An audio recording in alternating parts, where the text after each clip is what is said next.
This is Andy Porwell for Boxing Social in association with Betfred, and I'm joined by Matt Macklin here in Sheffield. Matt, first and foremost, how are you? I'm good, thanks. Looking forward to the boxing on Saturday and the boxing, season to get going again.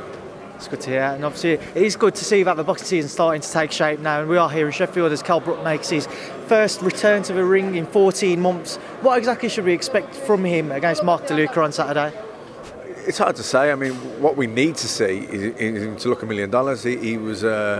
He didn't look good last time out, and he's without a doubt in the twilight of his career. Some people think it's over for Kell Brook. I thought he obviously underperformed in his last fight. Is that because he shot? Is it because he tried to come in at 150? Was that really because the Amir Khan fight was in the background and he's trying to show I can do 147 still? I think he needs to forget about 147, which he's obviously doing. So I think that's a step in the right direction. But I also think he needs to just forget about Amir Khan now and just focus on becoming world champion at super welterweight. I think if Kell's 90% of what he was, I think he could probably win a world title at super welterweight. Julian Williams just got beaten there the other night by Rosario.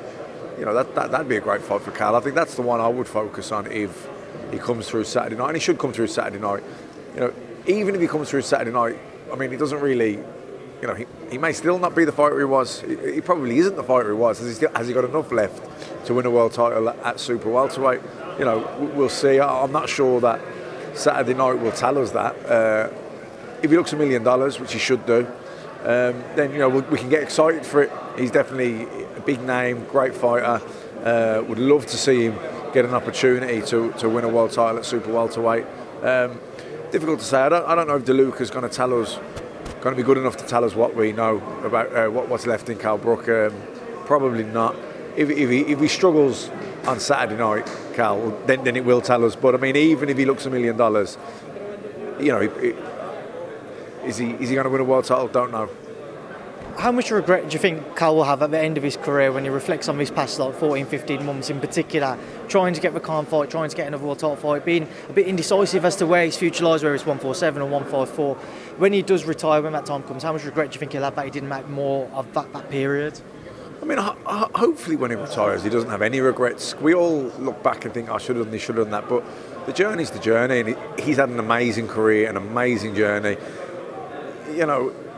It's easier said than you make decisions based on what you know at the time. And there was a lot of talk about the Amir Khan fight. It dragged out. It looked like it was definitely going to happen at one point. So it's understandable why he was holding out for that, because the fight he's always wanted. It would have been a big fight, big pay-per-view fight, would have been a lot of money. So I think it's understandable that you hold out for it. But I think there comes a point, and I think we're definitely at that point or past the point of forget about Amir Khan. If Kell was my brother, I'd be saying to him, forget Amir Khan. Forget about it. You've wasted too much time, too much energy, too much emotion.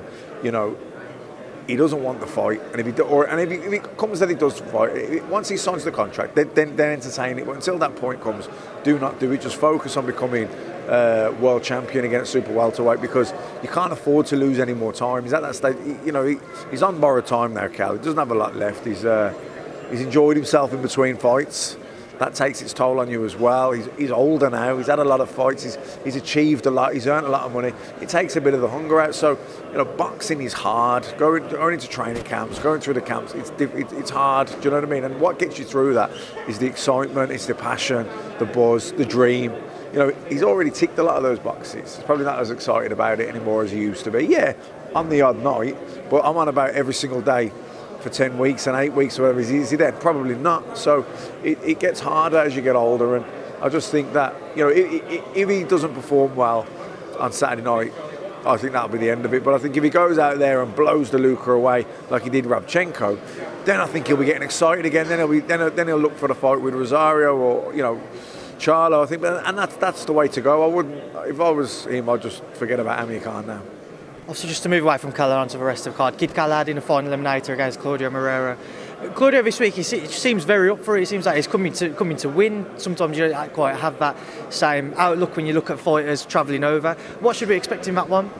Well, he's a really good fighter, so I'm not surprised. It's a final eliminator. He wins this, he will get a shot. And we know the RBF are very, out of all the governing bodies, they're the ones that really kind of force their mandatories. So he's got every right to be up for it, to be excited. He's lost a couple of fights, only in really good company. So This is going to be the fight of the night. I think this is without a doubt the hardest one to call. Galahad wants to get back in there again. So, whoever wins this, he's going to challenge for a world title. So massive incentive.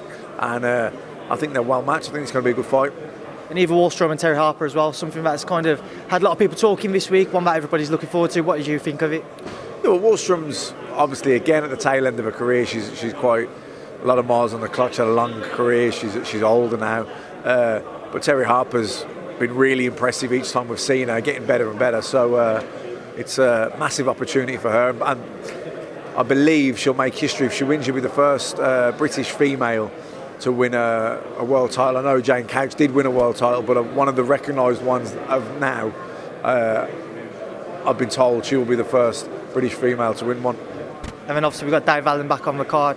What are your thoughts with regards to how you can see Dave's career mapping out? We've heard about the injuries and everything he suffered on the back of a David Price defeat. Where do you kind of see his career going from now?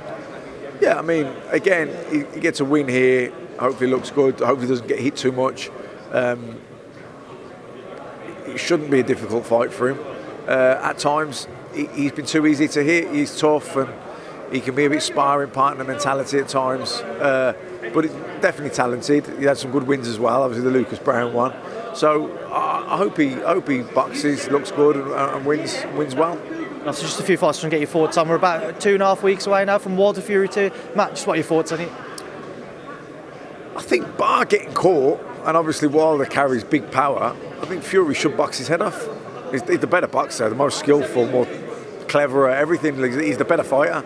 But Wilder carries that dynamite one-punch power.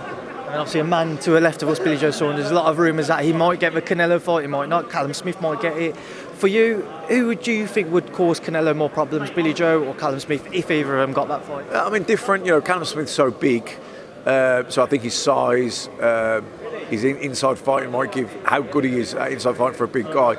I do with us. Might give him problems, but I think style-wise, I think Billy is a nightmare for Canelo. Canelo's got real fast hand speed, but doesn't have the fastest feet. And Billy's such a great mover, very clever as well, slick southpaw. So I think Billy Joe Saunders has got as good a chance as anyone of beating Canelo. Also, Callum Smith, huge, really counts as like a light heavyweight, and in the peak of his career, I know Canelo went up and beat Sergey Kovalev, but Kovalev, I think, was at the end of the road. So I think, Callum's size gives him problems, but I think, Billy's style, his speed, his movement, particularly speed of foot, gives Canelo a lot of trouble. Well, Matt Macklin, we'll leave it there because I know you're going to have other things to do now, but I appreciate your time as always and thank you for speaking to Boxing Social. Yes, thanks, welcome.